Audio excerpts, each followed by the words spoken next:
They say that a long time ago, there was a married woman who lived a peaceful, happy life with her 2 daughters. One day, her husband was sitting with her and suddenly asked, "If you found out I wasn't human, but actually from the Jinn, would you still live with me?" She looked at him and said, "What kind of nonsense is that?" He replied, "Just imagine it was true and answer me." She said, "Of course not, that would be impossible." He asked, "Why?" She answered, "Because I wouldn't feel safe. I love you like crazy, but I can't live with someone I'd be afraid of. Someone who isn't even from my kind." He then asked, "And what about our daughters?" She said, "I would be afraid for them too." The man went silent and the conversation ended right there. The wife went to sleep, but the husband stayed awake. When the wife woke up the next morning, she found the house completely empty. Her husband and daughters were gone. She noticed a letter from her husband. In it, he wrote, "I tried many times to prepare you for the truth about who I really am, but I found no certainty or trust in your heart. Do you remember when you were young, living in your father's house? You used to brush your hair and play beside the apple tree in your garden. I would sneak over from our land through that tree. I got used to seeing you there until I eventually fell in love with you. I would sit for a while watching you grow, becoming more beautiful every year. My feelings only grew stronger. I told my family that I loved you and wanted to marry you, but they refused completely. I was the son of our tribe's leader, and it was unheard of for a Jinn to marry a human. Our kind always looked down on yours. But I insisted. I went against our traditions, against my father, who threatened to banish me from our land if I didn't change my mind. But I stood against all of them, and in the end, I was exiled from the world of the Jinn. And I married you, my love. Our life was happy until a messenger from my tribe came to me. A fierce war had started between our clan and another. My grandfather, my father, my uncles, and my brothers were all killed. No one was left except me. I had no choice but to return and defend the land of my ancestors. I was afraid to leave my daughters with you, afraid you might reject them or harm them if any trace of the Jinn appeared in them. Especially after you told me again and again that living with me and my children would be impossible. If we win the war, we will meet again. If not, we will meet in another life. Forgive me, and please never take off our wedding ring, no matter what happens." After reading the letter, the girl felt sad and worried about her husband and daughters. She feared for their safety in the war and felt a deep affection for them. She didn't care whether they were human or Jinn, her only thought was their well-being. Days and nights passed as she kept thinking about her family. She told herself, "I've never seen any harm from my husband. On the contrary, he loved me and treated me better than anyone. I miss him, and I just want to know that he's safe in any way possible." The girl went to see some fortune tellers who dealt with the Jinn, trying to find any news about them. She spent her time reading books about the Jinn, desperate to understand the truth about them.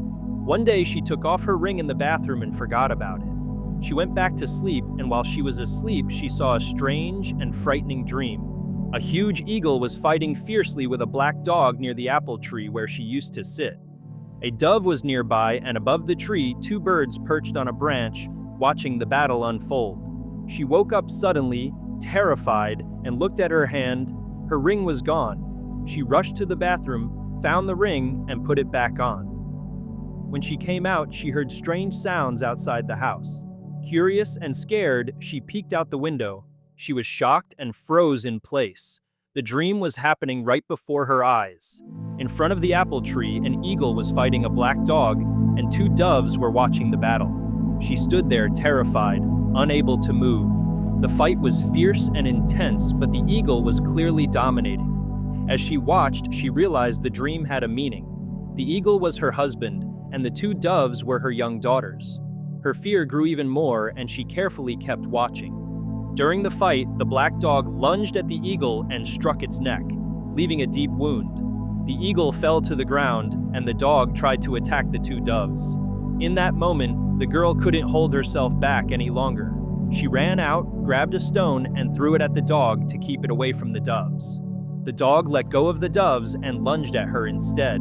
But when the dog looked into her eyes, it was struck as if by lightning.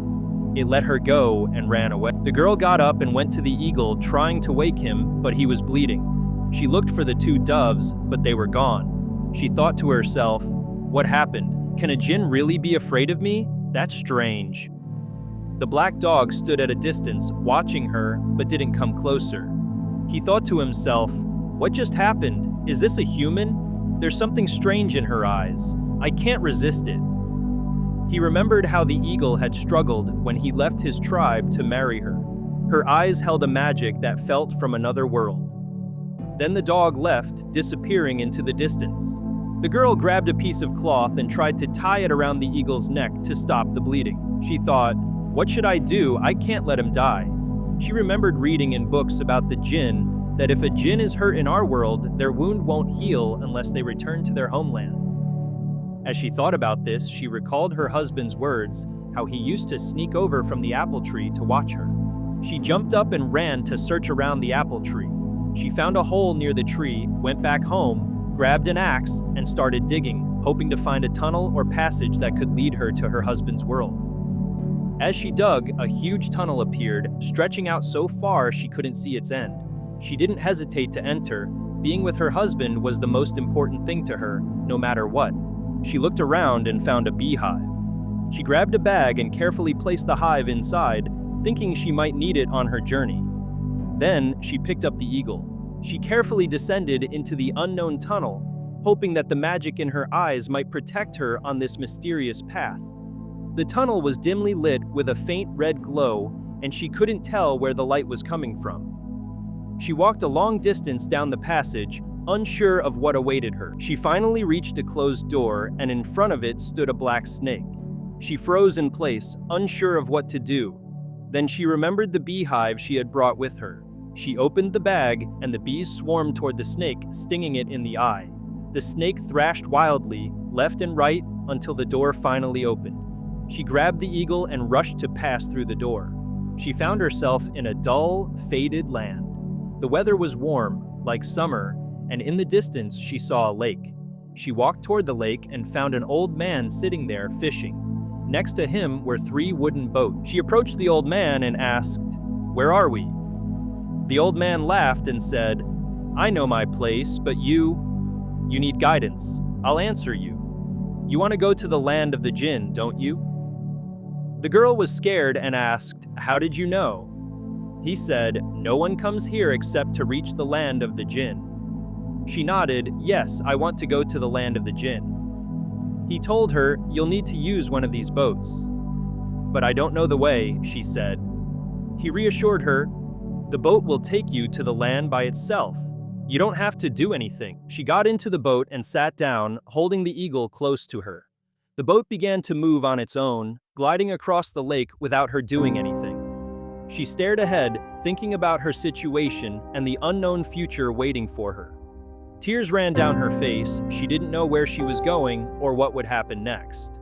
She looked at the wounded eagle and whispered, "Hold on, my love. I won't leave you. Whatever happens, we stay together, we live together, or we face whatever comes, side by side." On the other side, the Jinn dog went to the king of his tribe. The king asked him, "What have you done? Did you finish him like I ordered?" The dog lowered his head and said, "I couldn't, my lord." The king frowned. "Why not?" he answered. "His wife saved him at the last moment, and when I tried to attack her, I couldn't. There was something in her eyes, a power that pushed me back without me realizing it. Forgive me, my king. Her eyes are impossible to resist." The king stared at him. "Have you fallen for that human woman as well?" The dog quickly replied, "No, my lord, but she has a strange power. Her eyes don't look human." The king sighed and said, "I know the truth about that girl. It's an old story. Her mother was a powerful sorceress, and she died giving birth to her. The girl inherited her mother's magic in her eyes, but I didn't expect her power to be this strong." The dog said, "Give me one more chance. My king, I will go and finish her. I know she's carrying her husband and crossing the lake to our land." The king answered, "This is your last chance." After a long and exhausting journey, the girl finally reached the land of the Jinn with the eagle in her arms. The moment she laid him on the ground, life slowly returned to him and he began to transform back into his true form. The girl was startled by his appearance and stepped back. He said to her, "Don't be afraid, I'm your husband, your love."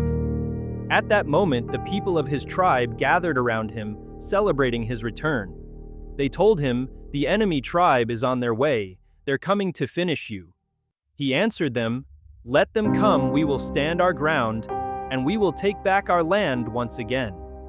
He took his wife to a safe place and told her, "Do not move from here, no matter what happens." Then he left her and headed to the battlefield with his tribe. A fierce battle broke out between the two tribes and lasted for hours. In the end, his people emerged victorious, reclaiming their land after the enemy's king was defeated. He returned to his wife, and she burst into tears of joy when she saw him safe. He said softly, "I owe you my life." She replied, "You're my husband and my love, I would give anything for you." But his expression changed and he said, "Forgive me.